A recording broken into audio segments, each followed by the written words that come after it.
Welcome. We have the privilege of outlining for you the fascinating story of Jim Thorpe, Pennsylvania, formerly Mauch, Pennsylvania.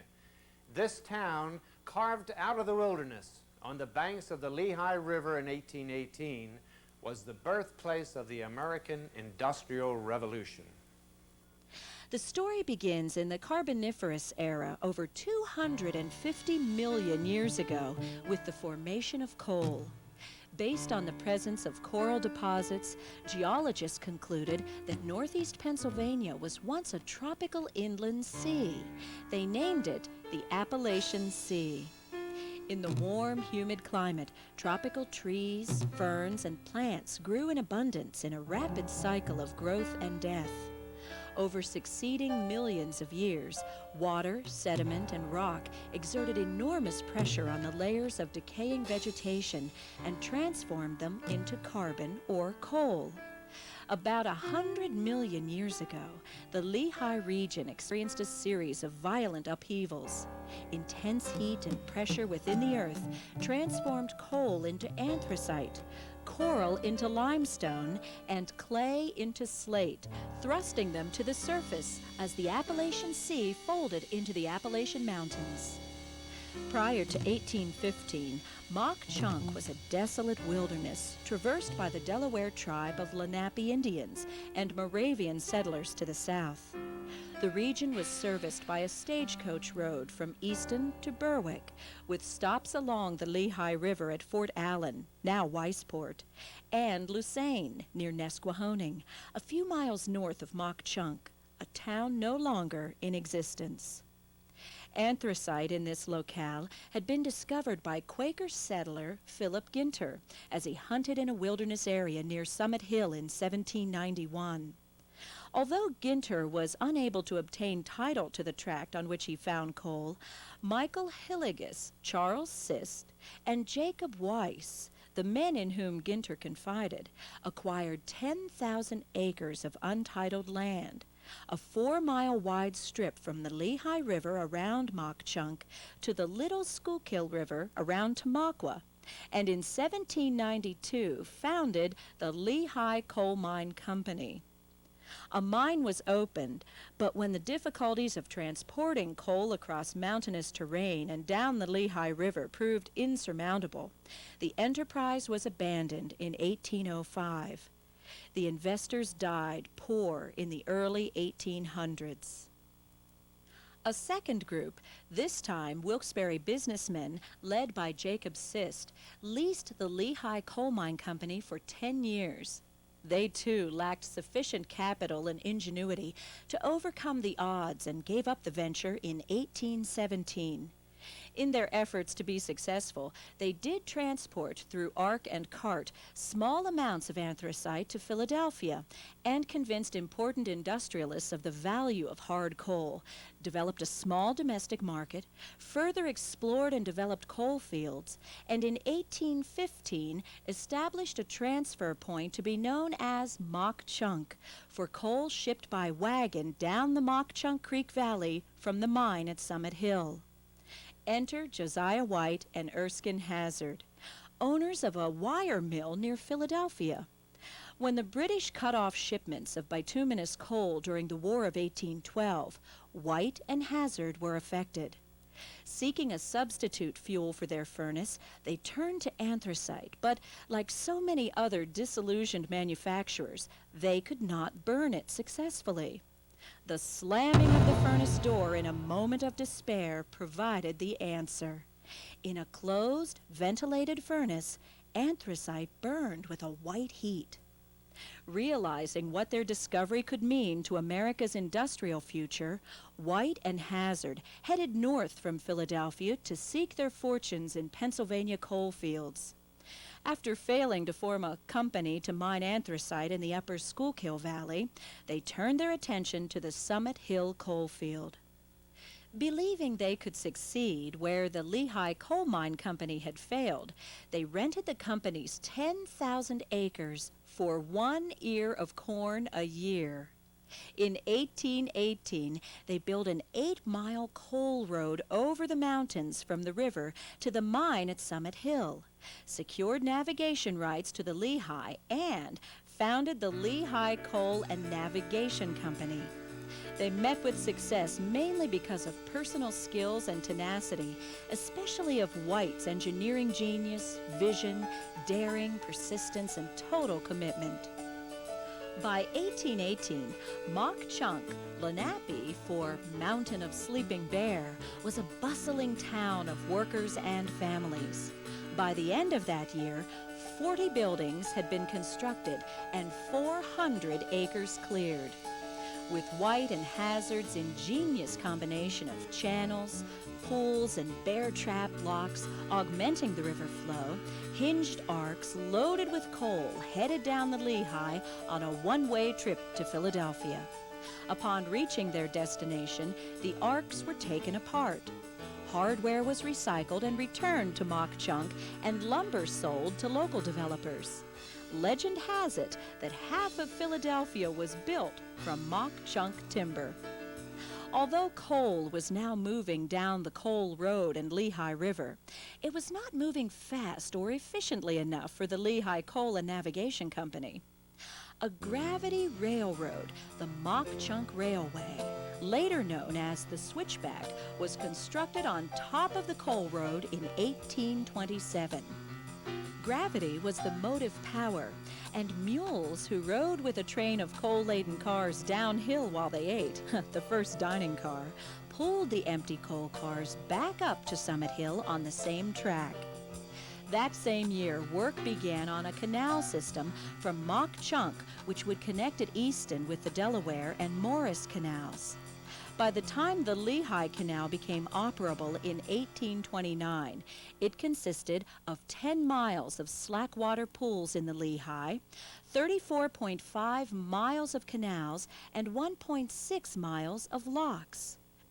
Not only could coal be transported to Philadelphia and multiple stops along the way as industries developed, goods and supplies could be shipped in the opposite direction on the return trip.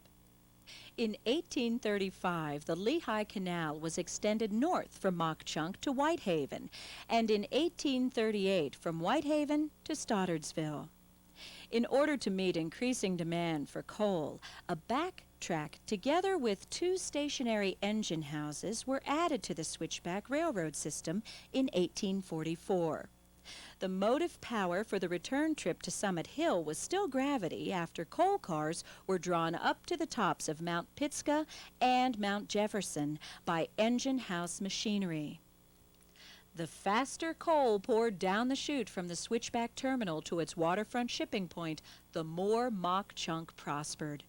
From a population of 700 in 1830, the town grew in size to 1,200 inhabitants by 1840.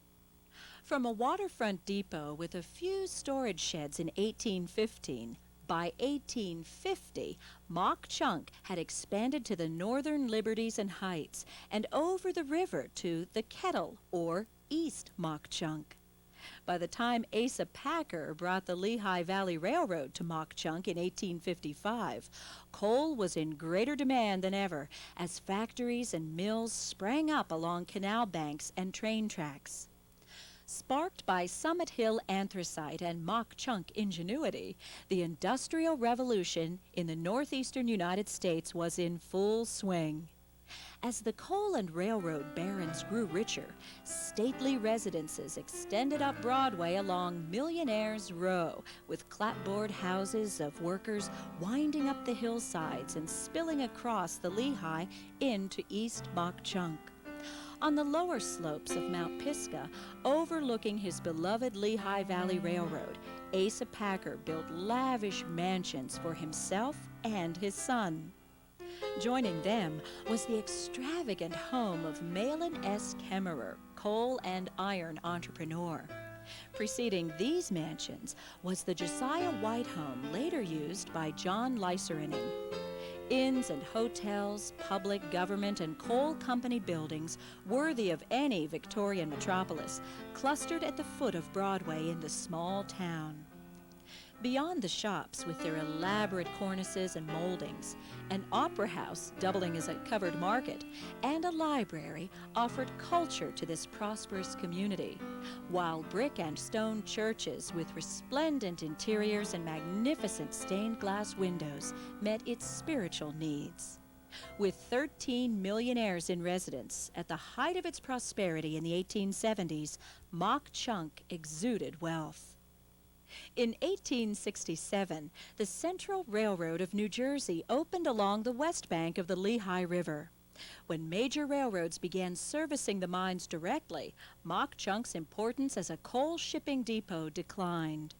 In its early years, the switchback had carried coal in the mornings and passengers in the afternoons.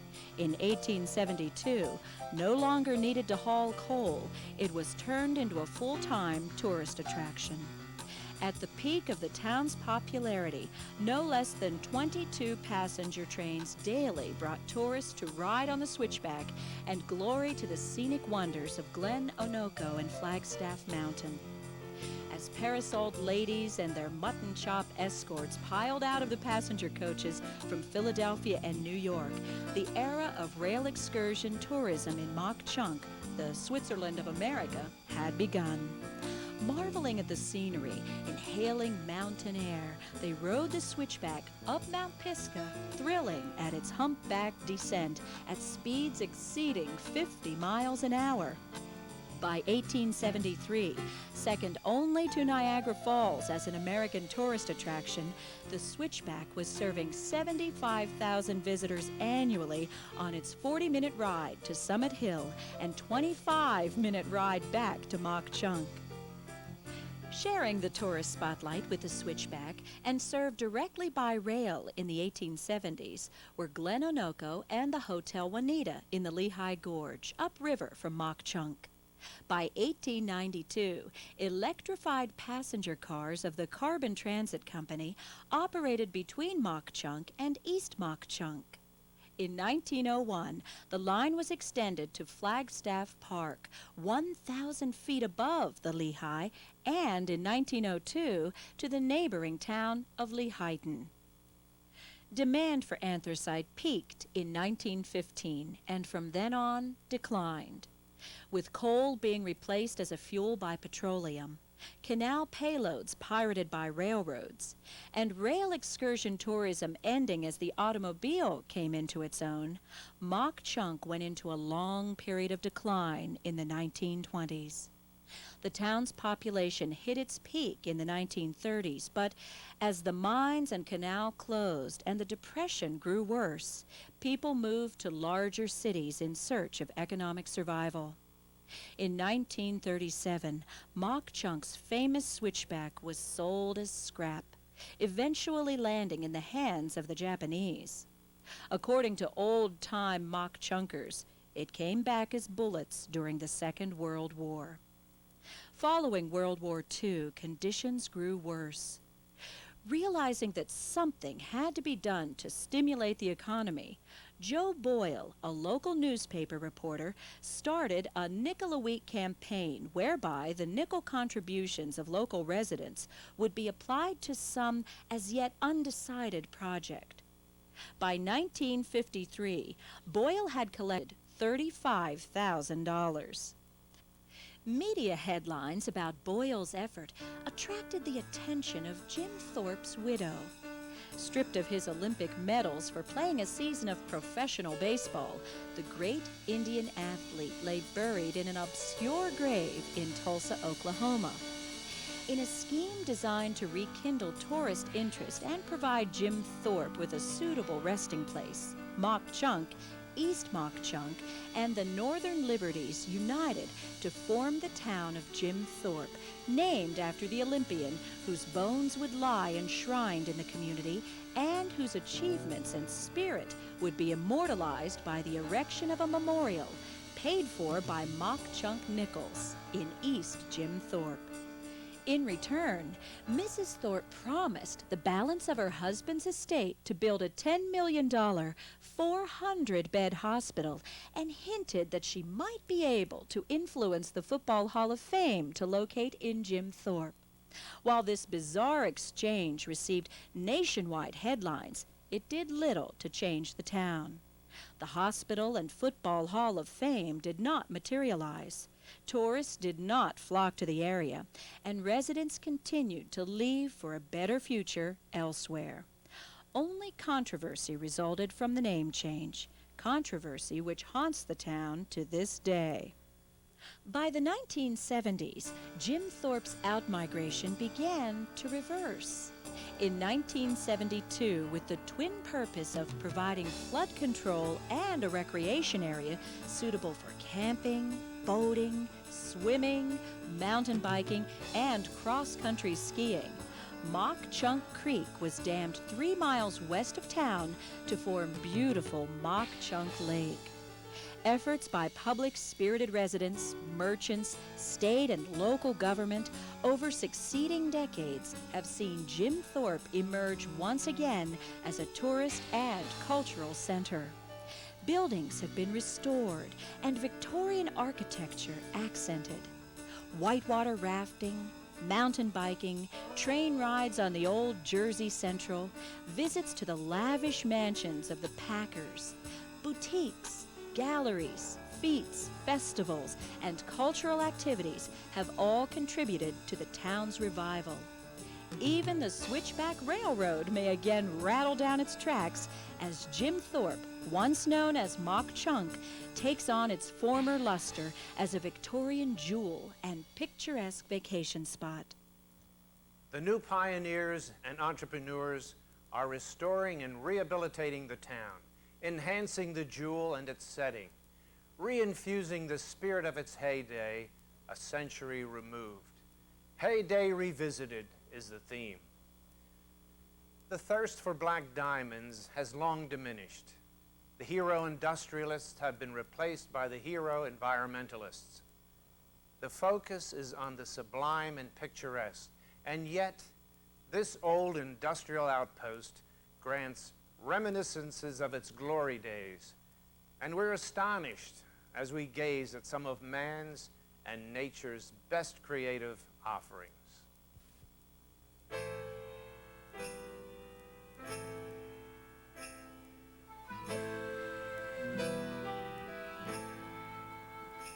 In the port of Mauch Chunk, there's a boatman who sings of the dreams that he brings from the raging Lehigh.